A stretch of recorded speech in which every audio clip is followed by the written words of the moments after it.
Good morning, ఎలా ఉన్నారు? నేనైతే బాగున్నాను. ఈరోజు వచ్చేసి బీన్స్తో పులుసు తయారు చేసేది ఎలా ఏంటనేది చూపిస్తానండి. దానికి కావాల్సిన ఇంగ్రీడియంట్స్ ఏంటంటే చెప్తాను. ఇవి వచ్చేసి పావు కేజీలో ఇంకా హాఫ్ అండి, అంటే ఒక 100 గ్రామ్స్ అట్లా ఉంటాయి బీన్స్. ఒక టమోటా, వెల్లుల్లి, కొత్తిమీర, కరివేపాకు, ఆనియన్స్. ఇక్కడ వచ్చేసి చిన్న సైజు నిమ్మకాయ సైజు అంత చింతపండు నానబెట్టుకోవాలండి. వేరుశనగ గుళ్ళు ఏం చేసుకొని పక్కన పెట్టుకోవాలి. నెక్స్ట్ వచ్చేసి కారం అండి. కారం ఆప్షన్ అండి, ఎవరికి ఎంత కావాలంటే అంత వేసుకోవచ్చు. నేనైతే 1 టీ స్పూన్ వేసానండి. స్పూను కారము, ధనియా పౌడరు, గరం మసాలా, పసుపు, ఉప్పు. దీనికి కావాల్సిన ఇంగ్రీడియంట్స్ అన్నీ ఇవ్వండి. తయారు చేసే విధానం ఏంటనేది కూడా చూపించేస్తాను. ఇంకా పోపు దినుసులు కూడా అండి, పోపు దినుసులు కూడా వేసుకోవాలి. ముందుగా స్టవ్ వెలిగించి నేనైతే కుక్కర్లో చేస్తున్నానండి. ఆయిల్ హీట్ అవుతుంది, వేసాను ఆయిల్. ఇందులోకి పోపు దినుసులు వేస్తున్నానండి.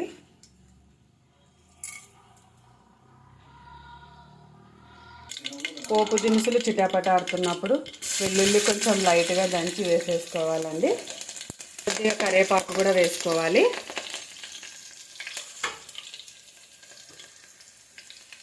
తర్వాత ఆనియన్స్,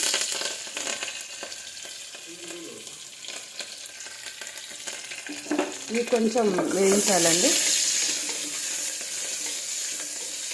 లైట్గా అట్లా కొంచెం ఆయిల్లో వేస్తే టేస్ట్ బాగుంటుంది.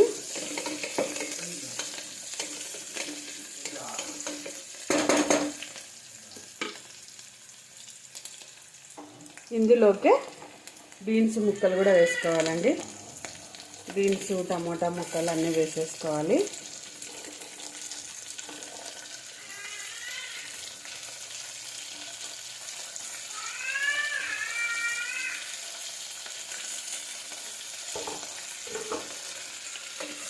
బాగా వీటినంతా కలిపేసుకోవాలి కొద్దిసేపు.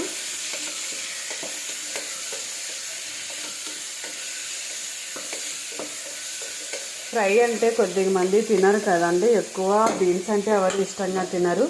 ఇలా పులుసులాగా చేస్తే కొంచెం టేస్ట్ బాగుంటుంది. రైస్లోకి కూడా చాలా టేస్టీగా ఉంటుంది. రైస్, చపాతీ వీటిలోకి ఏవైనా టేస్టీగానే ఉంటుందండి. ఇంకా ఫ్రై అవుతున్నప్పుడే ఇందులోనికి పసుపు, కారం, ధనియా పౌడరు, గరం మసాలా ఇవన్నీ కూడా యాడ్ చేసుకోవాలండి. నేను అన్నీ కలిపి ఒకేసారి యాడ్ చేస్తున్నాను. యాడ్ చేసి జస్ట్ ఇలా కొంచెం హీట్ అవ్వాలి. సిమ్లో పెట్టేసి ఇంకా వేరుశనగ వేయించాను కదండి, దాన్ని మిక్సీ పట్టేసుకొని చింతపండు పులుసు కూడా వేసుకోవాలి. ఇది కొద్దిసేపు సిమ్లో అలా ఉడుకుతుంటే బాగుంటుంది. చూడండి, ఇది బాగా కుక్ అయిపోయింది. కొంచెం కారం, ఉప్పు అంతా ఇది పట్టుకొని ఉంటే బాగుంటుంది. ఇంకా తర్వాత ఇందులోకి వచ్చేసి నేను చింతపండు రసం పోస్తున్నానండి. చూడండి, చింతపండు రసం వేస్తాను. కొంచెం కలిపెట్టుకోవాలి. ఇందులోకి వేరుశనగ వేయించి పొడి చేసుకున్నా కదా, ఆ పౌడర్ కూడా వేస్తున్నాను.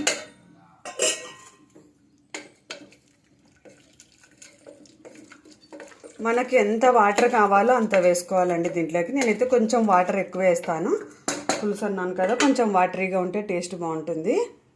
ఒకసారి ఉప్పు, కారం సరిపడింది అనేది టేస్ట్ చేసుకొని చూసుకొని వేసుకోవచ్చండి.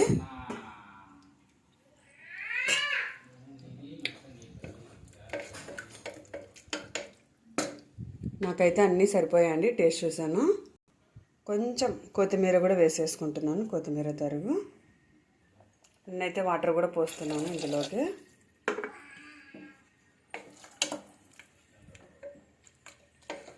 ఇంకా కావాలనుకుంటే కూడా వాటర్ వేసుకోవచ్చు.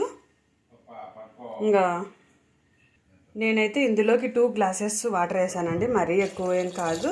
కొద్దిగా చిన్న గ్లాస్తో 2 గ్లాసెస్ వాటర్ వేసుకున్నాను. ఇలా ఉంటుంది చూడండి పులుసు. ఇంకా మూత పెట్టేసుకోవడమే అండి. 2 విజిల్స్ వస్తే ఉడికిపోతుంది. ఇంకా కుక్కర్కి మూత పెట్టేశాను, 2 విజిల్స్ వస్తాయి. చూడండి ఫ్రెండ్స్, ఇంకా కంప్లీట్ అయిపోయింది. కర్రీ అయితే చాలా బాగుంది, టేస్ట్ కూడా. నేను అప్పుడప్పుడు ట్రై చేస్తుంటాను. చూడండి, చాలా టేస్టీగా ఉంది. మనకి సాంబార్ లాగా అనిపిస్తుంది టేస్ట్ అయితే. ఓకే ఫ్రెండ్స్, బాయ్ మరి.